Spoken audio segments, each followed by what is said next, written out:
بسم اللہ الرحمن الرحیم۔ السلام علیکم۔ آج میں بیان کروں گا کشتی نوح علیہ السلام کی تعمیر۔ اللہ تبارک و تعالی جو سب سے بلند تر ذات ہے، اس نے پیغمبر حضرت نوح علیہ السلام کو آگاہ کر دیا کہ ایک زبردست طوفان آئے گا جو آپ کی نافرمان کافر و مشرک قوم کو نیست و نابود کر دے گا اور اسے قیامت تک کے لیے پوری دنیا کے لیے عبرت کا نشان بھی بنا دے گا۔ چنانچہ حضرت نوح علیہ السلام کو یہ حکم بھی دیا گیا کہ آپ اپنے پیروکاروں کو اس طوفان سے بچانے کے لیے ایک بڑی کشتی تیار کریں۔ اس کشتی کے نقشے، ڈیزائن اور دیگر تفصیلات سے اللہ تبارک و تعالی نے خود حضرت نوح علیہ السلام کو آگاہ فرما دیا اور اس کی تیاری میں فرشتوں کی بھی مدد عطا فرمائی تھی، اور مزید حکم الہی ہوا، یہ کشتی ہماری نگرانی میں تعمیر کرو جیسا کہ ہم ہدایت دیں، اور اس بابت ہم کو آگاہ کرتے رہو۔ مشرکین کی طرف نہیں دیکھو، وہ اب لازماً غرق ہو کر رہیں گے۔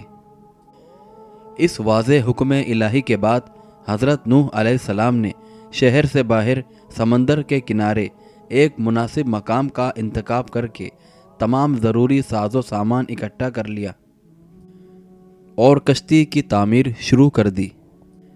یہ کام دن رات جاری رہا۔ آپ علیہ السلام کا یہ کام دیکھ کر کفار نے اور بھی مذاق اڑانا شروع کر دیا، یہاں تک کہا کہ اے نوح، کیا یہ بڑھئی کا کام پیغمبری سے بھی زیادہ بڑا اور بہتر ہے؟ نعوذ باللہ، جو یہ کام کر رہے ہو اور ساحل سمندر سے اتنی دور یہ کشتی کیوں بنا رہے ہو؟ کیا تم اسے سمندر تک کھینچ کر لے جاؤ گے یا آندھی وغیرہ اسے سمندر تک پہنچا دے گی وغیرہ وغیرہ۔ وہ لوگ بس ایسی ہی جاہلانہ باتیں کرتے رہے۔ پیغمبر حضرت نوح علیہ السلام نے ان ساری باتوں کے جواب میں فرمایا، تم لوگ خود ہی دیکھ لو گے کہ کیا ہونے والا ہے۔ تمہارے پاس سوائے شرمندگی اور پچھتاوے کے کچھ نہیں بچے گا۔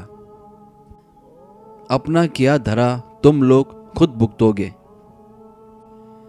دراصل مشرکین کو اللہ تبارک و تعالیٰ کے بے پایہ قدرت اور بے حساب حکمت کا کچھ اندازہ ہی نہیں تھا، اور ہو بھی نہیں سکتا تھا کہ کفار و مشرکین ایسے علم سے محروم ہی رکھے جاتے ہیں۔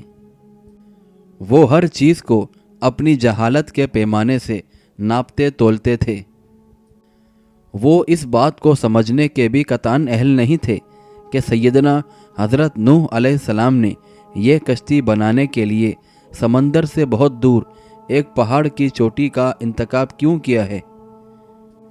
یہ بات تو اللہ تبارک و تعالیٰ کے اس سچے پیغمبر ہی کے علم میں تھی کہ کیا ہونے والا ہے، جس میں ان کفار و مشرکین کی ساری باتیں غرق ہو کر رہ جائیں گی، خود ان کفار و مشرکین سمیت۔